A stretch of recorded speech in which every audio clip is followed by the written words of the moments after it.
bukol o tagyawat? Kung kayo may napapansing isang maliit na bukol sa inyong balat, baka ito ay hindi simple lang, baka ito ay hindi ordinaryong tigyawat o bukol. Kaya huwag pabayaan, alamin ang totoo tungkol sa epidermoid cysts. Dito lang sa Dr. Zon TV.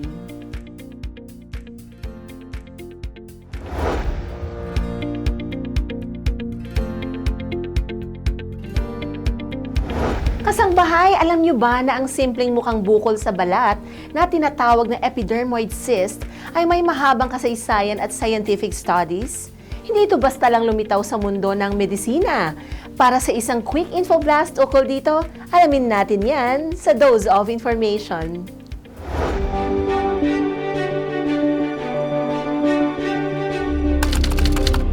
Noong 1807, unang inilarawan ng epidermoid cyst ng isang artist sa isang French medical school.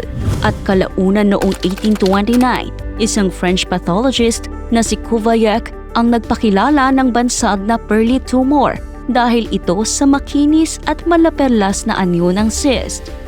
Bukod pa dyan, nagdagdag pa si Muller ng bansag dito noong 1836 at tinawag ito na cholesteatoma dahil napansin niya na may cholesterol deposits sa loob ng cyst. At ang terminong epidermoid cyst ay unang ipinakilala ni Critchley at Ferguson noong 1928. Ginamit nila ito para malinaw na maiba ang cholesteatoma sa gitnang tainga mula sa intracranial cholesteatoma.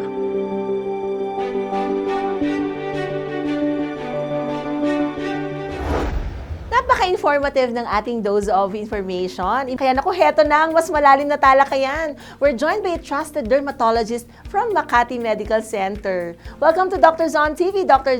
Anne Patricia Songco. Hi, Doctora, and welcome to the program. Hi, Dr. Sarah. Thank you for the warm welcome. Yeah, and you might want to greet our viewers muna. Good morning, everyone, to all here with us listening. Yon, and Doctora, nakakatuwa, suking-suki natin dito sa Doctors on TV si Dr. Jaime Songco. Isa yun sa mga paborito natin na malaki na itutulong sa pagbabahagi ng impormasyong pangkalusugan. Yes. Of course, I send our warmest regards from Doctors on TV production team. I'll tell my dad. Thank you so much. Okay, and ito, Doktora, ano po ba yung dermoid or epidermal cyst at paano po ba ito nabubuo sa ating katawan? Okay, so Dr. Sarah, epidermal cysts are actually nodules underneath the skin. So bukol ito. So naturally, our skin would shed. But what happens with epidermal cysts is it gets trapped underneath the skin. And then when it gets trapped underneath the skin, it tends to produce yung protein that you call keratin, which is a soft cheese-like material that gets trapped inside a sac, forming that cyst or bukol under the skin. I see. So, basically, sabi nyo cyst, di ba pag sinabi nating cyst para yung bag, may laman sa loob. Correct. Ito, pag epidermoid cyst, para mas maintindihan ng ating viewers, ito ba ay bukol na matigas or parang malambot kumpara dun sa mga iba na, di ba? Minsan nakakatakot din yung ibang mga bukol talagang matigas na matigas, lalo na pag mas may edad, di ba? Ito, kamusta yung pag hinawakan or masakit ba ito? So, epidermoid cyst, Dr. Sarah, it's also firm to touch. So, kagaya siya ng ibang mga bukol, kagaya ng lipoma, except yung epidermal inclusion cyst, like I mentioned earlier, meron siyang laman na keratin sa loob na malambot, but pag naipon, nagiging matigas din. So, they are firm to touch, mobile, meaning movable, nagagalaw siya, and most of the time, it's non-tender or hindi siya masakit. Oh, okay. And kalimitan, anong parte ng katawan siya mas madalas nakikita? So, more commonly nakikita siya sa mga oil-producing areas of the body like the face, the scalp, the chest, the upper back, etc. So, sa kahit anong ages yan, ganun ang mga most common sites? Yes, Dr. I see. Pero meron ba itong may age predilection ba to? Mas common ba to sa mas bata or sa mga matatanda? I would say common sa mga sa edad na more hormonal Yes. Reproductive age range. Okay. Yes. Pero, meron bang sexual predilection? Babae, lalaki? Wala naman, Dr. Same Sarah. lang. So, same lang. And then, because it's usually genetic then, so if it runs in families, so you're more at risk of developing these epidermal cysts. And then, kung yung skin mo is more on the oily side, then you're more prone also. And take into account exposure to irritation, trauma, injury can cause you to form these epidermal cysts. I see. And is it common to have more than at least one epidermoid cyst? I wouldn't necessarily say more common, but if you do develop one in your lifetime, you're more common to develop another in the future. I see. Okay, pero ito ba ay nakakatakot in the sense na, di ba alam natin pag mga bukol, medyo nakakatakot, ito ba ay benign o meron tong tendency mag-form ng malignancy? Actually, Dr. Sara, ang epidermal cysts naman, they're stable and non-cancerous.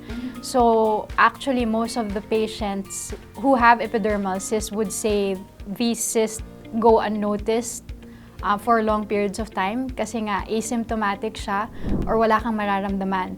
Except when lumaki na siya and it can compress on surrounding structures like the nerve, and then that can cause pain.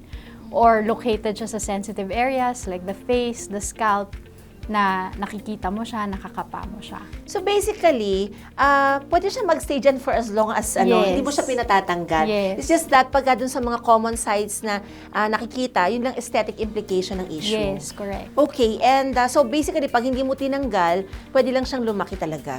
And yung nakita nyo, doktora, na pinakamalaking epidermoid cyst in your practice, I mean, how big has it been so far? I would say around 4 by 5 centimeter. Saang area? Sa likod. So 4 by 5, kasi medyo oily din ang back no? Okay, and so hindi ka mistaken, mahirap bang pagkamalan siya na or ma-differentiate sa ibang bukol na common din na nakikita sa mga individuals? So ang mga kamuka ng epidermal cyst is what you call lipoma or a fat ball. So, nodule din siya or bukol sa ilalim ng balat, but it's made up of fatty tissue. So, hindi siya kagaya ng epidermal cyst na ang laman ay keratin or ang isa pa, with epidermal cyst, mapapansin mo, meron siyang opening sa gitna. So, there's a tiny pore where that keratin would come out. Whereas lipoma, wala siyang butas sa gitna, although bukol din siya sa ilalim ng balat. I see. Okay, meron bang mga sites na medyo parang delikado na pagkalagyan ng epidermoid cyst? I would say pare-pareho lang siya, except of course mas noticeable if sa cosmetically sensitive area like the face, and if it starts to compress on certain structures like the nerve, then that can cause pain and discomfort. Siguro sa likod, no? Kapag sa along the spinal area. I've had a patient na sa upper back, hindi na siya makahiga flat because of the pain. So, although hindi siya cancerous, like I said, if it starts to cause the patient discomfort, then that's an indication for it to be removed. I see. Okay, and pagka kunyari, syempre, di ba, pagka naman mga non-medically inclined, magkakapareho yung tingin nila sa bukol Yes. okay, sa growth. Yes. So basically, one can give them a sign na epidermoid cyst to, and versus the other, differentials. Like I said, marami siyang similarity with other bukol na lipoma, except yung epidermoid cyst, meron siyang central opening most of the time. Which is absent sa lipoma. Yes. How about sa sebaceous cysts? So sebaceous cyst, it can get tricky. So most people would think a sebaceous cyst is kind of different. Pero more or less pareho rin lang siya, except a sebaceous cyst would come from sebaceous glands. Yung mga nagpo-produce ng sebum, oil o yes. kaya ng sebum. Yes. Okay, and itong epidermoid cyst, doktora, mabilis ba itong lumaki? Actually, they're very slow growing and stable. That's why most go unnoticed over time. But once pag nakakapa na nga siya and lumalaki, that's when the patients come see us for management. For management. Okay, so and pero yun pag hindi siya kusang nawawala. So that's why talagang you need to seek counsel. Huwag yun ang palakihin, di ba? Yes. Kasi minsan kala nila, baka naman mawala lang din. Okay, kanina, a while ago, you mentioned na usually it occurs kapag lumalabas siya during the reproductive years. So does it mean kasi yung hormones play a role also? Okay, so you mentioned also na there will be genetic predisposition. And how about lifestyle? Are there studies saying na parang pagka-bad yung healthy lifestyle mo, ay ito sila mas prone of having epidermoid cysts? I would say hygiene also plays a role. So if you keep your skin clean, you prevent build-up of the formation of these epidermoid cysts. So dapat we also have to take note of keeping our skin clean and there. Yeah, okay. So Important pag siya. nagpapawis ka lagi, Oo, kasi syempre pag nagpapawis, tendency, lalo na yung mga lalaki siguro after. Sorry naman, di ba? Pero totoo naman ang mga nagbabasketball, talagang topless, di ba? Hindi ka naman makita ang babaeng nagsasport, nagbabalbo. So basically, pag oily or pawis na, sweaty, mas kinakapitan ng alikabok ng dumi. Di ba? Yes. Okay, so kailangan talagang dapat very hygienic po tayo. Okay, so granting may nakita na medyo nagka-idea na yung ating mga viewers. Kapag meron akong katulad niyan, yung sinasabi ni Dr. Songco, so kailan dapat na ipakonsulta nila sa doktor pagka feeling nila may ganon sila? so of course the earlier the better. Once you feel may bukol na tumutubo underneath the skin, then best to already seek advice from a board certified dermatologist who can help you seek proper treatment and care for these epidermal cysts. Of course, while it's smaller, it's easier to treat, and if you surgically remove it, mas maliit din yung scar. Yeah, okay. So saka parang at least mas meron ka ng peace of mind rather than parang dine-delay mo pa yung yung consult mo. Yes. With that, delayed yung diagnosis, delayed yung management. And Doc Sarah, pwede rin siya ma-infect. So, and I think there are some patients who like to manipulate these cysts on their own. Yeah. Yung isi-squeeze nila yung keratin palabas, and that's when infections happen. Oo nga. Tapos parang yung iba gagamitin nila Karayom. safety pin, karayom, Yes, di ba? yes. Tapos may mga nakikita din tayo sa SOCMED ng mga nabibiling mga extractors. Yes. So we have to understand na hindi po dapat tayo ang gumagawa nito kasi in a aseptic technique ang pinapractice sa mga pag doctor practitioners ang gumagawa. May proper techniques po dyan, and we do not encourage na tayo ang magmamanipulate. Baka mamaya you won't be able to help yourself. In fact, baka mamaya mas ma-aggravate nyo pa po Ayan, especially dun sa mga areas na delikado. Kasi nakakita tayo ng ganyang pasyente dito sa likod kasi Okay, so talagang malaki na, and ang hirap. Tapos lalo na kung medyo nasa senior na kasi So, ang hirap dahil yung head area. Tapos meron na rin mga kulani, doktor, because of the infection. Yes. And Doc Sarah, you have to remember, like I mentioned earlier, ang epidermal cyst may sac yan sa loob. So not unless you're able to remove that sac completely, then it's just gonna keep coming back. Oh, so dapat matanggal siya. Yes. So dapat sa kanya ay hindi lang extraction, it has to be surgically removed. So it's a minor surgical procedure. Dermatological surgery. Yes, that we call excision. So it's done Excision. under local anesthesia.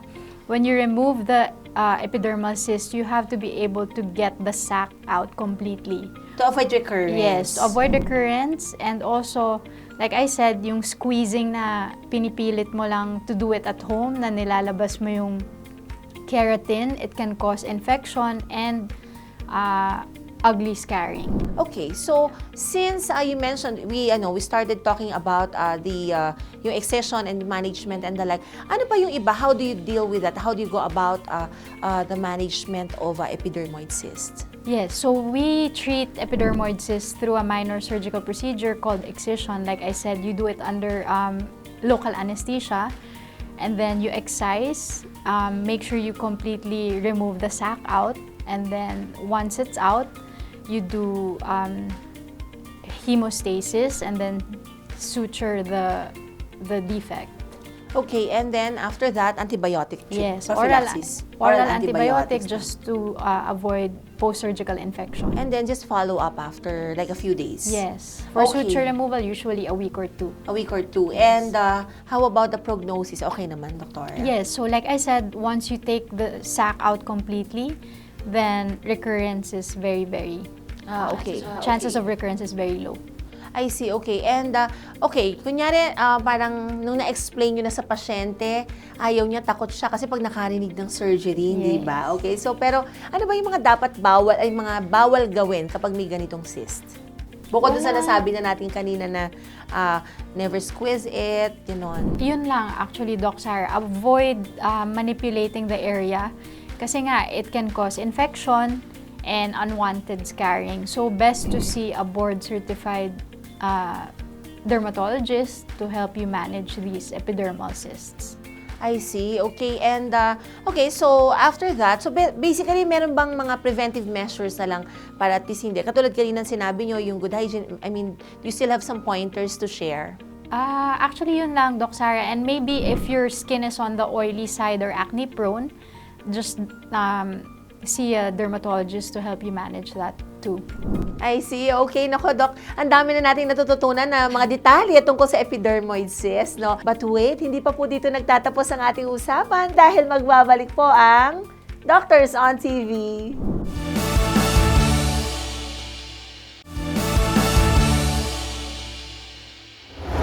Welcome back mga kasangbahay! At this time around, kasi maraming mga haka-haka di ba? Sa iba't ibang medical condition, but this time around, ito nga epidermoid cyst, ipapaano natin, palilinaw natin sa inyo kung ito po ay totoo ba o hindi, di ba? Kasi minsan, lalo na mga kasambahay, di ba, kahit mukhang simple lang, tawag dito, parang sa isip nila, parang malala, marami ng kwento. So, napakaganda na linawin natin ng mga kalituhan. Okay, so let's separate fact from fiction. Dito lamang sa Mythbuster.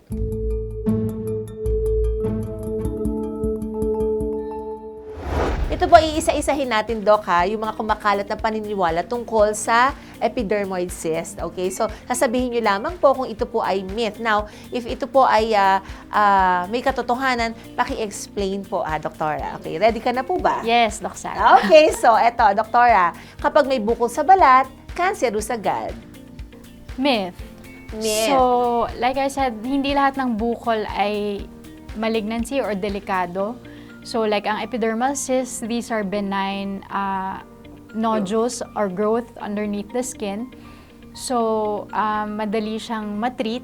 So, just best to see a board-certified dermatologist to give you the right advice and proper treatment. Okay, so para hindi ka na kailangan nabubuhay sa takot, di ba? Magpakita ka lang, okay? Magpunta kayo daw sa mga board-certified dermatologists. Okay, kapag pinutok mo ang cyst, mawawala na ito for good. Myth.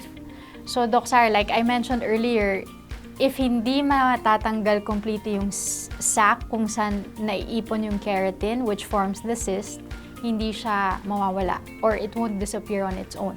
So, kailangan matanggal siya completely. So, squeezing it out yourself won't solve the issue. Okay. Pwede itong mawala ng kusa kung pababayaan lamang. Myth pa rin, Doc Sarah. So, hindi talaga.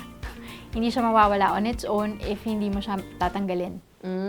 Okay. Dahil may nana ito, maaaring STD or contagious ito. So, ang pus, Doc Sarah, it's a sign of infection. Not necessarily, it doesn't necessarily mean it's a sexually transmitted disease or nakakahawa. So, kapag pus ay present, tapos there's redness, warmth, swelling, and pain, more likely it's an infection that may need oral antibiotic treatment. Isa lang itong ordinaryong taghiyawat. Okay, myth. So, ang cyst ay iba sa tigyawat. So, ang cyst ay mas malalim. So, nasa ilalim siya ng balat. Like I said, may sac. It's different from a pimple na it's easily medically managed.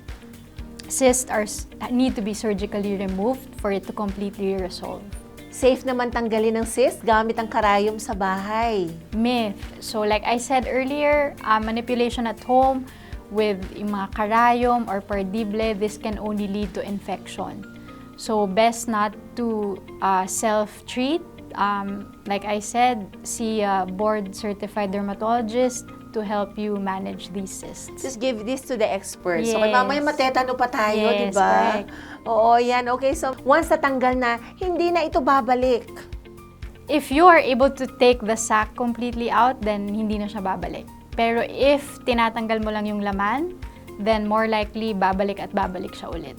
Ayan, mga kasambahay, nakita natin na ang isang mukhang simple lang na bukol pwedeng magkaroon ng mas malalim na issue sa balat at kalusugan. Kaya, naku, hindi po lahat ng cysts ay dapat baliwalain. And now, you know better. Maraming salamat po, Dr. Anne Patricia Songco, for sharing your time and expertise with us. But before we let you go, Doc, may paalala o mensahe po ba kayo para sa ating mga viewers? So to all viewers, I hope marami kayong natutunan about epidermal inclusion cyst. And don't hesitate to come seek us for any advice or medical help if you do need. We are about, I think, 50 dermatologists in the department, so you're more than welcome to see any of us. Thank you, Doc. And baka may gusto kayong batiin. Wala naman. Si Daddy na lang. Baka magtampo si Mami din. Hi to my parents. Thank you, Doctora. And for more information about their services, visit the Makati Medical Center website at www.makatimed.net.ph. And you can also conveniently book an appointment online or reach their 24/7 hotline at 0288888-8999. 58 po yan, 39. Stay connected to world-class healthcare anytime. Or you can visit here at Makati Medical Center, your trusted health partner, right here at number 2, Amorsolo Street, Legazpi Village, Makati City. At mga kasambahay, mula po sa pinagmulan hanggang sa katangian ng epidermoid cysts, sana ay mas naliwanagan tayo tungkol sa kondisyong madalas nating binabaliwala. Hindi man ito masakit sa una, pero mahalagang maunawaan ang sanhi nito at kung kailan dapat ipakonsulta. Dahil po ang balat ay hindi lang panlabas na anyo, ito ay nagbibigay ng sinyales sa ating kabuuang kalusugan. Don't go away dahil magbabalik po ang Doctors on TV.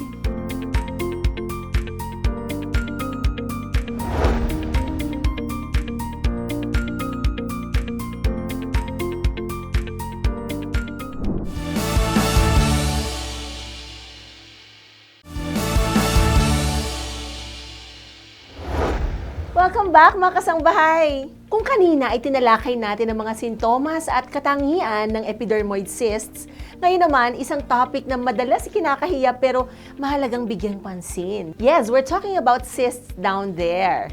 Sa ating mga kababaihan, may mga bukol sa genital area na madaling ipagwalang bahala o kaya'y kinakabahan tayong ipakonsulta dahil sa hiya, takot o kakulangan ng impormasyon. Kaya pag-uusapan natin ang vulvar at genital epidermoid cyst. Ano ang sanhi nito? Normal lang ba ito? At kailan ito dapat ipag-alala? Let's break the stigma at bigyan ng boses at kaalaman ng mga isyong hindi madalas nabibigyang dinaw. Let's watch Women's Health. Magandang araw po sa inyong lahat. Ako po si Dr. Jocelyn Zamora Mariano, isang obstetrician, gynecologist at gynecologic oncologist. Pag-usapan natin ngayon ng isang bagay na madalas ikinahihiya ng maraming kababaihan, pero hindi naman dapat. Ito ay tungkol sa bukol o cysts down there. Ano nga ba to? Delikado ba? Kailan dapat mag-alala? Halina't alamin sa Women's Health ang mga mahalagang dapat malaman ng bawat babae tungkol sa vulvar at genital cysts.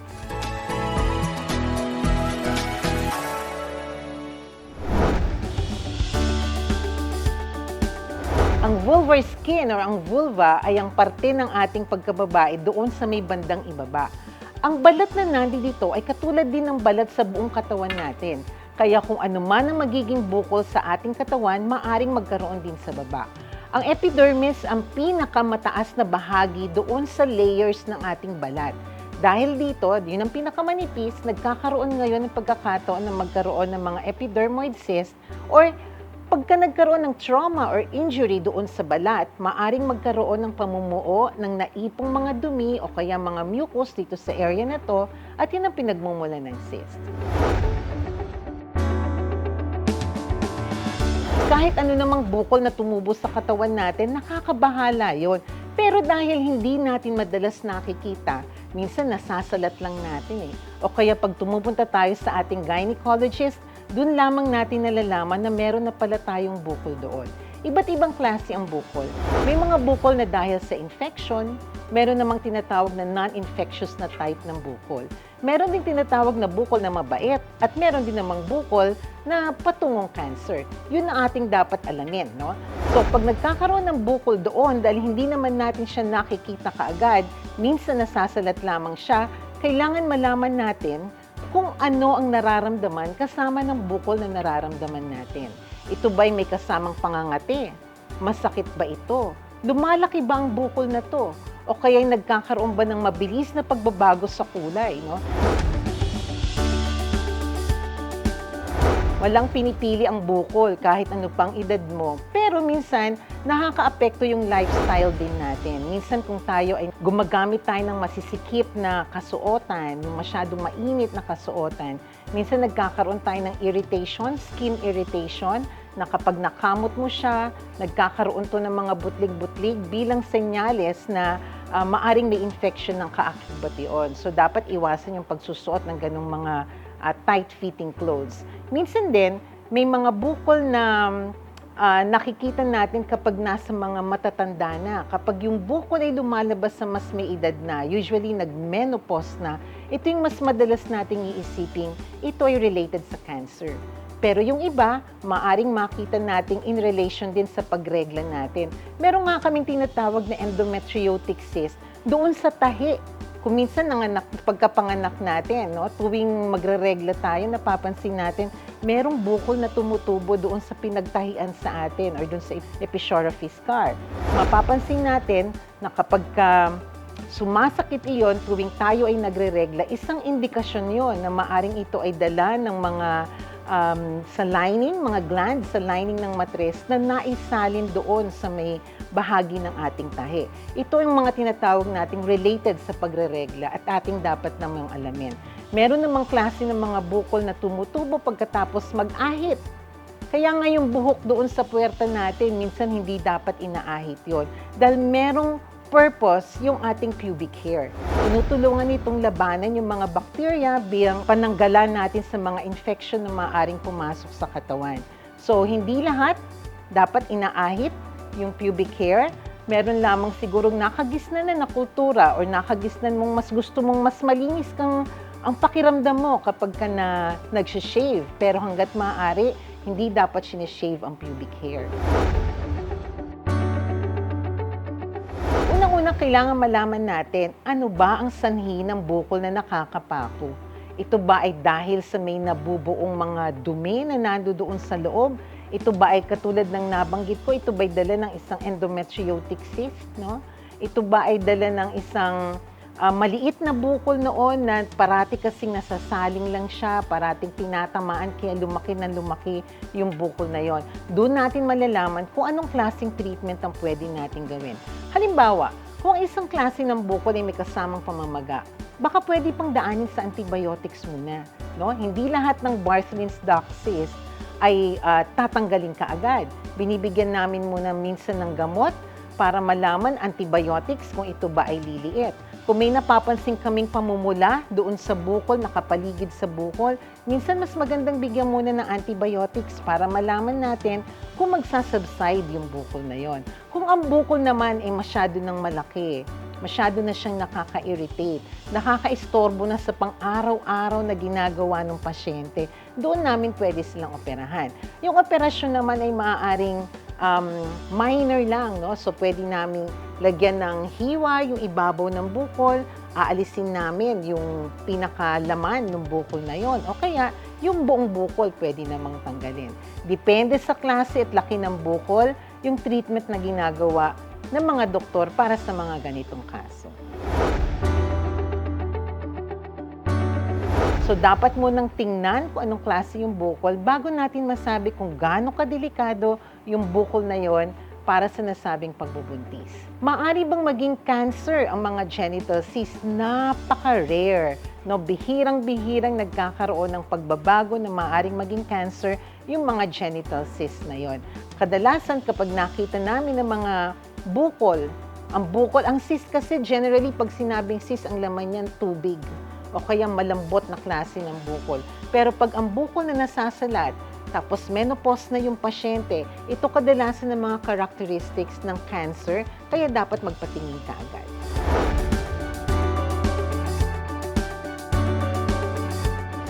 Kapag nag-shave at hindi na kompleto, may naiwang maliit na bahagi ng buhok doon sa dulo na nakadikit doon sa may balat, ito ay maaaring magkaroon ng maliliit na cyst na tulad ng epidermoid cyst. Kasi naiipon yung mga oils, mga sebo, minsan pati yung mga debris na nando doon sa balat na iiwan doon, natatrap. Kaya pwedeng magkaroon ng cyst doon. Kaya kung kayo ay comfortable na walang or shaven yung pubic hair, mas maganda siguro kung ipapawax niyo siya na totally natanggal siya hanggang dun sa dulo na walang break sa skin na pwedeng pagdulutan ng epidermoid cyst.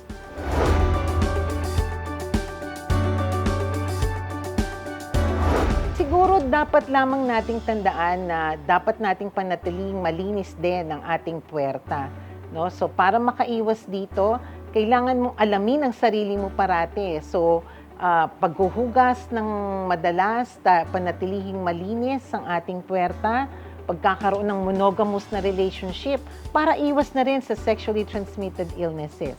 No, importante ding malaman na kapag meron kang nasalat ka agad doon, magpatingin, lalo na pag hindi ka nakakasiguro kung ano ang sanhi ng bukol na nakapamo sa iyong puwerta. Remember girls, hindi nakakahiya ang magtanong at mas lalong hindi nakakahiya ang mag-alaga sa sarili. Kung may bukol na pagbabago, down there, wag palalampasin. Ipacheck mo agad. Mas okay ang sigurista kesa magsisi. Muli, ako po si Dr. Jocelyn Zamora Mariano, isang obstetrician gynecologist at gynecologic oncologist. Palagi po nating tatandaan, lalo na tayong mga kababaihan, that our health matters. Magandang araw po sa inyong lahat.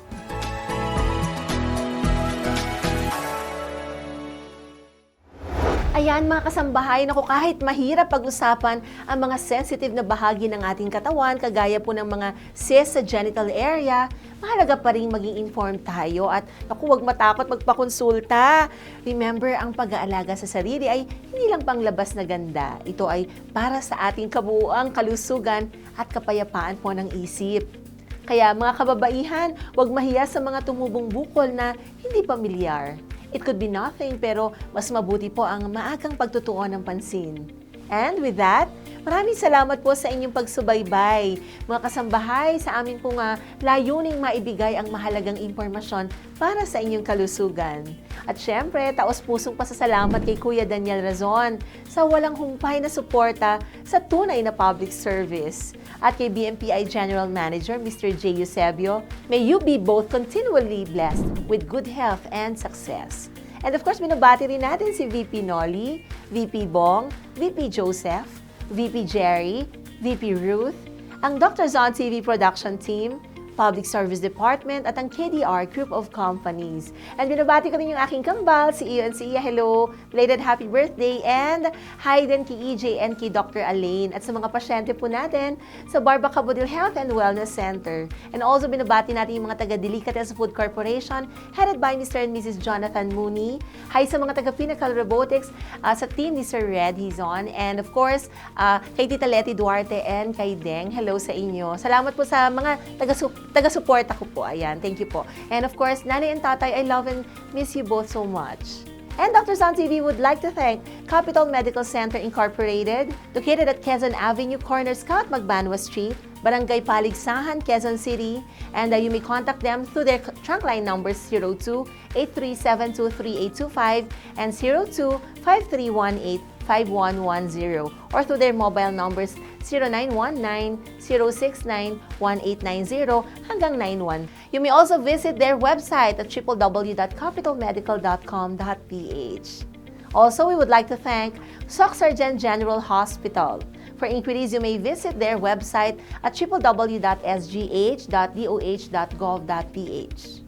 Dr. Zon TV would also like to thank River Valley Eye Center and Specialty Clinics Incorporated. For inquiries, you may visit their website at www.rivervalleyecsc.com.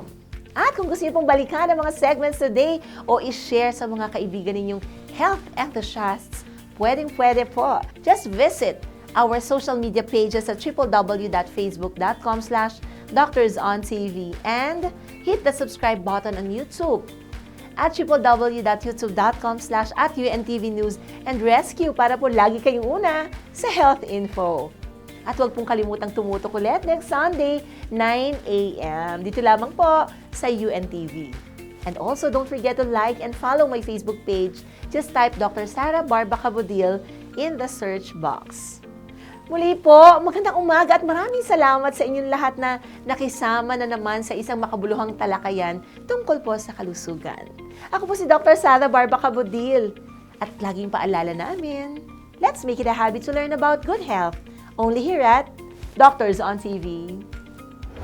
Doctors on TV would like to thank Makati Medical Center, the hospital with the heart, located at Amorsolo Street, Legazpi Village, Makati City. You may contact them at 632-8888-8999. Like and follow their Facebook page at I Am Makati Med, or you can visit their website at www.makatimed.net.ph. Adlaon Optical, located at ground floor, Super 8 Warehouse, Poblacion, Baliwag, Bulacan, 0922-878-5911. And second floor Aliw Complex, MacArthur Highway, Calvario, Meycauayan City, Bulacan, 0922-861-2095. Lindesont Gas Corporation, located at 179 National Road, Landayan, San Pedro, Laguna, 4023. For inquiries, you may contact them at 02-8824-0867, 02-824-9360, or you can email them at lgcsalesco@gmail.com. Pro Biomed Care Incorporated, PB Med Doctors Clinic, located at Parañaque City, Ruiz Building, 365 El Grande Avenue, BF Homes, Parañaque City. You may contact them at 0943-0533-040 or 0917-8967-955. Clinica Figura, located at Entrata Building, Philinvest, Alabang. You may contact them at 0917-317-7272. Barba Cabudil Health and Wellness Center, located at Unit 1531, Centuria Medical Makati, Century City, Makati. You may contact 0917-317-7272 for appointments and other inquiries about your health and wellness needs. Special thanks to Makati Medical Center, Dr. Saturnino P. Javier, Medical Director, Interim Co-President and CEO. Mr. Arnold C. Ocampo, Chief Finance Officer, Interim Co-President and CEO. Ms. Arlene L. Songco, Senior Vice President. Ms. Monica Reyes Dizon, Assistant Vice President. Mr. Mark Funelas, Makati Medical Center Unit Head Manager, Communications and Special Projects.